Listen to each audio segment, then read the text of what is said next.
Mbak Ratri, Mbak Sita, akhirnya kita bisa berkumpul dengan teman-teman wartawan. Beberapa wartawan sudah berhari-hari, beberapa hari sebenarnya ada di sekitar sini, dan kita memang belum mengizinkan untuk mengadakan wawancara sampai kemarin ada kesepakatan dari Pak Sidik dengan Ibu Maria, dan saya hanya sebagai MC ya di sini.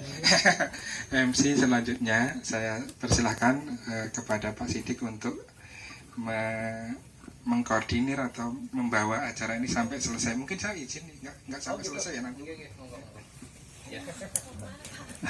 Baik, terima kasih Pak RT sudah memfasilitasi ini, dan saya hormati Ibu Maria serta keluarga, ada Mbak Sita dan Mbak Ratri serta rekan-rekan wartawan sekota Depok ya. Ini sebetulnya saat yang dinanti-nanti mereka juga, Bu. Cuma masih saya tahan-tahan dari kemarin. Saya menunggu sampai suasana yang betul-betul kondusif dan mendapat dukungan dari ibu dan keluarga. Nah, alhamdulillah hari ini kita bisa seperti ini. Mudah-mudahan ini bisa memberikan keberkahan kita semua. Pada prinsipnya mereka sangat haus akan informasi, terutama tentang pengalaman-pengalaman yang sangat dibutuhkan oleh masyarakat di sini dalam menangani kasus yang sedang viral, yaitu virus corona ini ya. Gimana teman-teman, kita mulai dari ini saja ya. Ada usul? Pak Sidik mau menyampaikan sedikit. Oke. Terima kasih. Teman-teman, Pak Sidik dan Ibu dan Bapak ini, karena ini kita akan siarkan ke publik ya, dan juga mungkin Elsinta nanti secara langsung. Yang harus kita sepakati dulu, mohon izin Ibu, Pak Sidik. Gimana? Saya mesti ngomong apa? Kita nanya aja deh. Boleh. Sudah saya tanya dulu ya. Oke, satu orang dulu mewakili silakan. Mewakili siapa? Ya, Ibu bisa diceritakan bagaimana awal pertama kali ketika akhirnya dinyatakan positif COVID-19 ini, terus seperti apa sih reaksi dari tugas medis, terus bagaimana pengalamannya saat berada di rumah sakit itu sendiri? Jadi kalau aku itu kan emang mulai sakit tuh sebenarnya dari tanggal 17 Februari. Mungkin yang penting itu gejala-gejala dulu ya aku infoin, jadi masyarakat luas tahu. Kalau aku itu mulai dengan batuk dan demam tinggi, vertigo, nyeri di tulang dan otot-otot semua. Aku benar tidur aja dan keringetan tuh, jadi aku harus ganti baju 3 kali sehari gitu, yang benar-benar kadang keringet dingin, sempat diare dan muntah sehari, tapi setelah itu yang berlanjut terus-terusan itu sisa gejalanya.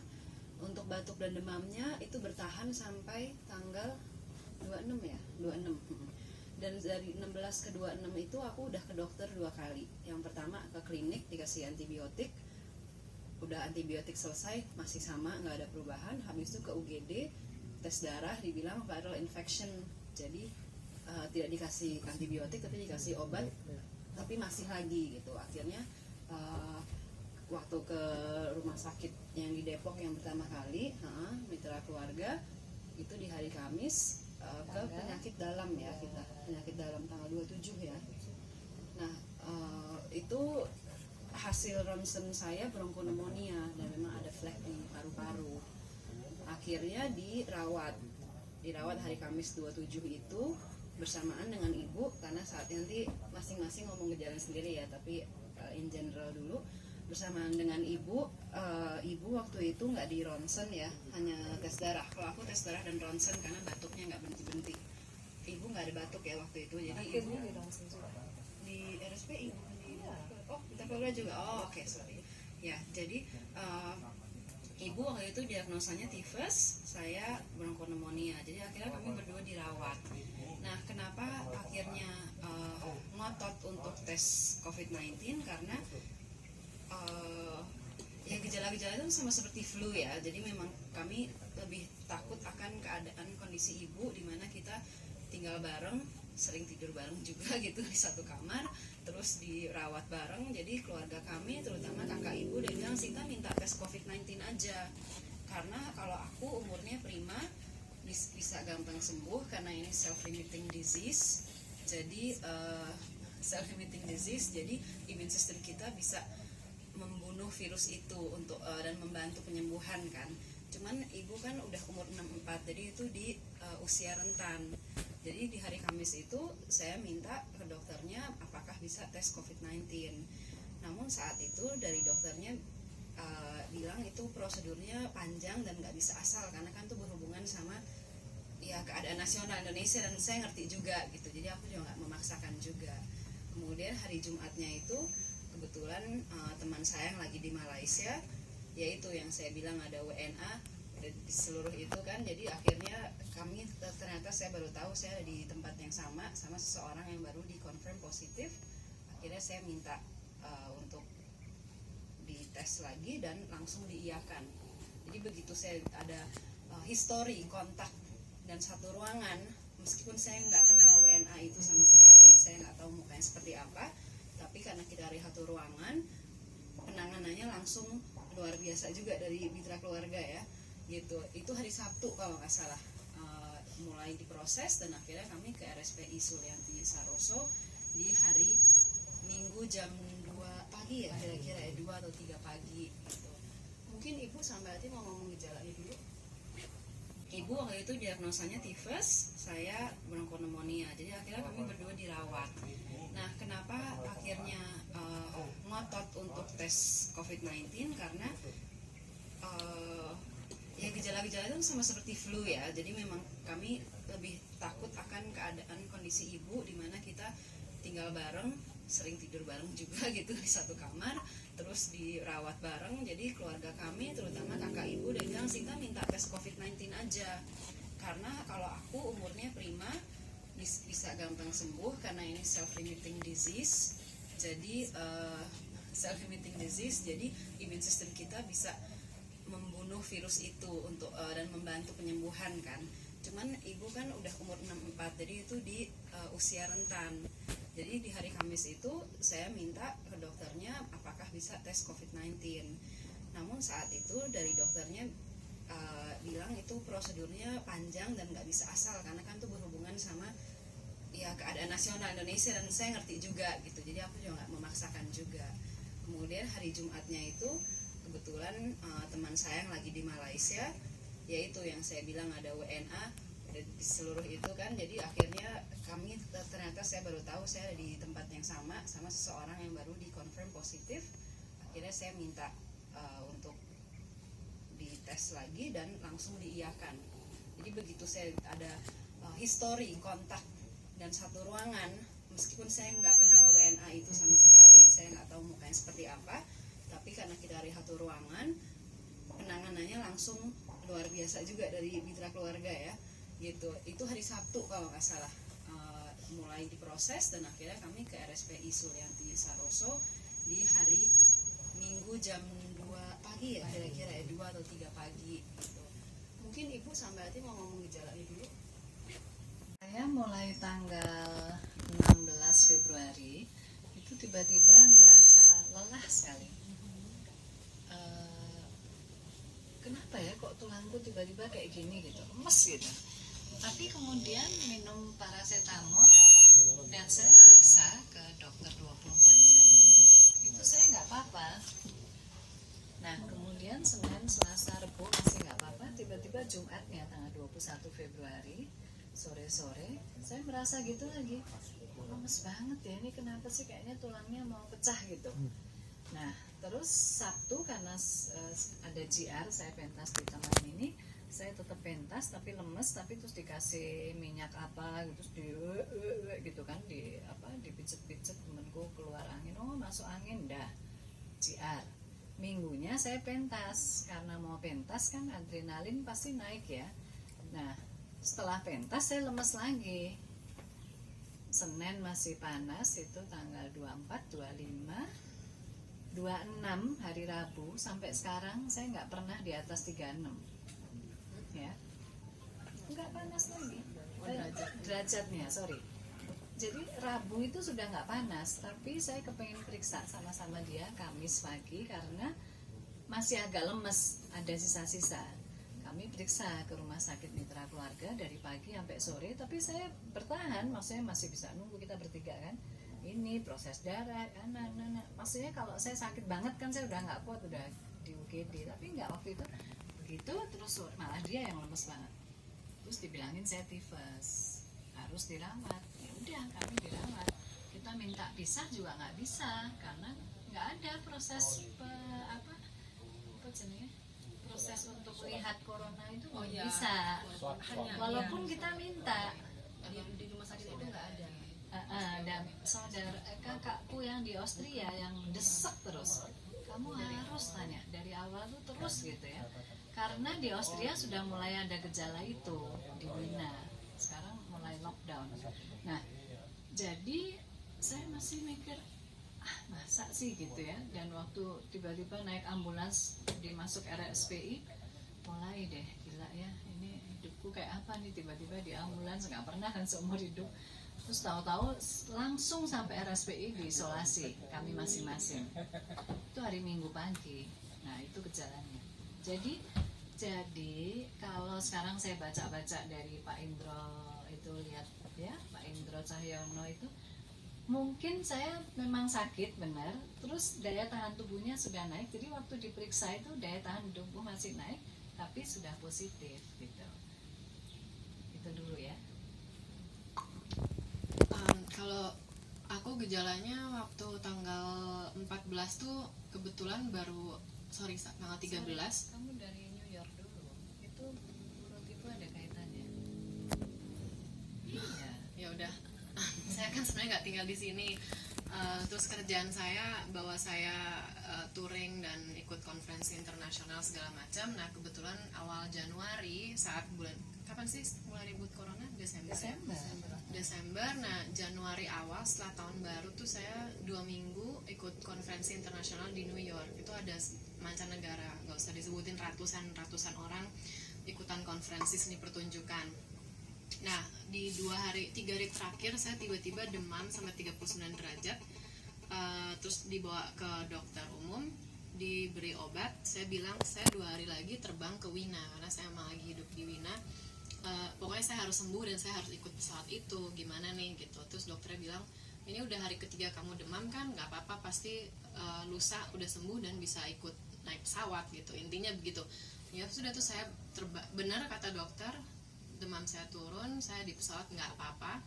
Sampai di Wina tuh saya cek ke dokter langganan saya karena kan jaga-jaga ya gitu.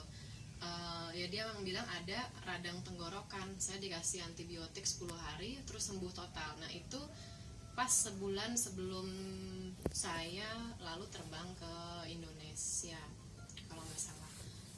Jadi baru landing di Jakarta tanggal 13 Februari, terus tanggal 15-nya ketemu Sita, tanggal 16-nya saya tiba-tiba drop, lemas banget, sore-sore harus tidur, pokoknya nggak bisa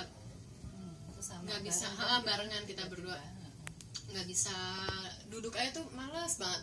Ya udah terus kita tidur, sore rencananya malam mau pergi. Nah kita berdua bangunnya jam 6 masih lemas, terus mulai badannya nggak merasa meriang sih, cuman saya ngerasa mulai anget sedikit. Nah karena dari kemarin saya pikir saya capek banget di negara-negara barat, flu mulu bolak-balik kan, jadi saya bilang ini saya lagi liburan di Indonesia nggak mau sakit, jadi saya mau ke dokter. Ya sudah, terus kita ke dokter hari Minggu tanggal 16 itu untuk cek biasa, masih dibilang ini masih ada radang tenggorokan sedikit, tapi demam saya tuh paling cuma 37,2 gitu, jadi nggak parah. Saya dikasih vitamin, kayaknya dikasih paracetamol juga untuk turunkan panas. Nah dari tanggal 16 sampai tanggal 20 tuh masih naik turun, jadi maksimum panas badan saya 37,5. Jadi kan sebenarnya juga banyak kedokteran yang bilang itu sebenarnya belum demam, tapi kan saya rasanya badannya lemes terus 5 hari itu. Terus nanti kalau pagi turun lagi ke 36 normal lagi, malam naik lagi 37,4 gitu kisarannya ya. Terus akhirnya kita sama-sama ke Mitra tanggal 20 ya, hari Jumat tanggal 20. Terus lagi-lagi dokternya ngomong yang sama. Saya bilang saya demam begini-begini, lalu saya dites darah. Terus di tes darahnya dia bilang oke, ini memang ada tanda-tanda virus tapi nggak parah. Dokternya kasih obat, saya bahkan nggak ingat nggak ada antibiotik, ding, cuma untuk menurunkan demam. Dokternya bilang kamu udah demam 4 hari, ini pasti 2 hari lagi sembuh. Ya udah saya minum obat, 2 hari lagi sembuh. Tanggal 21 tuh saya udah aktivitas kayak biasa, 21 Februari. Sejak itu saya hanya ada sisa dahak di tenggorokan yang nggak bisa dikeluarin lewat hidung. Jadi hidung tuh biasa aja kering, tapi ada dahak sedikit yang saya bisa keluarin lewat lewat ludah gitu. Ya sudah, terus saya seminggu itu berfungsi kayak biasa, ketemu teman-teman, kerja. Lalu tanggal 2 itu dengar kabar Sita sama ibu corona, terus saya juga dites. Jadi kalau perkiraan saya sih juga gitu, mungkin badan saya memang sudah seminggu setengah itu udah memerangi virusnya, makanya ada demamnya sedikit. Tapi terus karena mungkin kebetulan alhamdulillah daya tahan tubuh saya lagi kuat, ya nggak ada kelanjutan gejala-gejala apa-apa. Nah selama di ruang isolasi juga keadaan saya kayak orang sehat tapi di isolasi aja, keluhannya cuma ada dahak itu, udah gitu. Dan nggak diinfus sama sekali, Nggak ada infus, nggak merasa sakit, nggak panas, nggak apa gitu kan? Selama di rumah sakit apa yang ibu lakukan? Saya mau ada yang tambahan ya. Jadi kenapa kami menginfokan satu persatu gejala-gejala ini? Karena banyak sekali orang-orang yang menanyakan gejala-gejala awal, dan sebenarnya gejala tiap orang itu emang benar-benar berbeda tergantung imun sistem masing-masing. Kebetulan saya emang dari kecil, dari kita kakak beradik bertiga, saya yang paling sering sakit. Emang selalu dari kecil kurang tidur, begadang, emang bandel gitu ya. Jadi emang paling gampang sakit dan naik turun aja terus gitu. Dan juga mungkin tadi ngomong soal New York dan segala macam, untuk menginfokan bahwa kemungkinan virus COVID-19 masuk ke Indonesia itu sebenarnya banyak sekali. Kenapa? Nggak hanya dari kita gitu. Kenapa saya ngomong gini? Karena banyak banget, tau lah ya netizen 6+62 kayak gimana ya. Ini banyak banget yang DM dan komenin saya bilang bahwa Mbak adalah penyebab virus COVID-19 masuk ke Indonesia, nanti Mbak kena azabnya apa ini itu gitu kan. Jadi sebenarnya dari kita berdua tuh yang paling banyak dibully netizen tuh aku gitu, kebetulan karena di profile aku juga banyak yang nari-nari dan segala macem kan. Jadi sebenarnya maksudnya kalau baca berita yang benar itu kan ada klaster yang pulang dari umroh, ada klaster yang pulang dari Itali, ada yang pulang dari Singapura, ada yang dari Bali, banyak banget gitu. Jadi ya itu sih untuk informasi ke rakyat, ke publik, bahwa saya pasien 01 bukan penyebab virus COVID-19 masuk ke Indonesia itu. Nah terus balik lagi ke waktu diisolasi. Sebenarnya sebelum diisolasi pun, waktu di Mitra Keluarga Depok, begitu diinfus saya udah nggak demam sama sekali dari tanggal 27. Dan kita tuh deg-degan banget ya Bu pas mau dibawa ke isolasi, karena kan belum pernah diisolasi ya untungnya, ini hanya sekali, semoga nggak lagi. Kalau lihat-lihat di film-film kan diisolasi itu serem banget ya, dan orang-orang yang kayak udah nggak bisa hidup gitu, udah nggak bisa lanjut hidup, udah terkapar gitu. Jadi kita tuh nunggu dijemput ambulans, nunggu ambulans untuk diantar tuh deg-degannya setengah mati gitu. Kita sampai mikir, aduh ini gimana ya gitu, apalagi nanti kita dipisahkan, bukan di satu ruangan berdua gitu. Nah sampai diisolasi pun selama kan aku 3 hari di Mitra Keluarga Depok, diisolasinya 13 hari total isolasi, jadi 16 hari tanpa matahari ya. Itu 13 hari diisolasi nggak pernah sekalipun aku demam, selalu di 36 juga. Jadi keluhannya hanya batuk, tapi saya diinfus non-stop selama 16 hari. Iya, selama 16 hari kan dari Mitra Keluarga. Kenapa diinfus? Karena paru-paru saya masih bercak-bercak. Dan memang saya merasa tuh, jadi kalau tarik nafas panjang, begitu buang nafas tuh langsung batuk, nggak bisa buang nafas panjang gitu. Dan batuknya tuh emang masih non-stop. Selain itu, vertigo apapun itu udah nggak ada sama sekali. Jadi benar-benar hanya batuk saja. Nah, kenapa saya ngomong menekankan ini gitu? Karena orang-orang tuh mikir, oh kok bisa diisolasi main HP, kok antara hidup dan mati bisa posting, kalian bohong ya gitu. Ini drama ya, udah banyak banget yang ngomong gitu kan.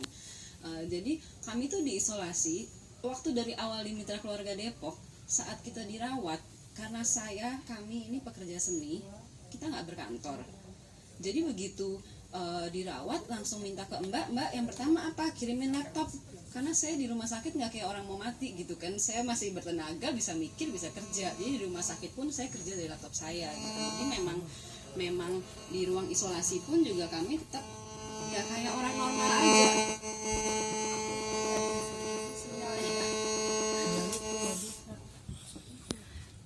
Ya jadi di rumah sakit di isolasi tuh ya kami kayak orang normal saja gitu.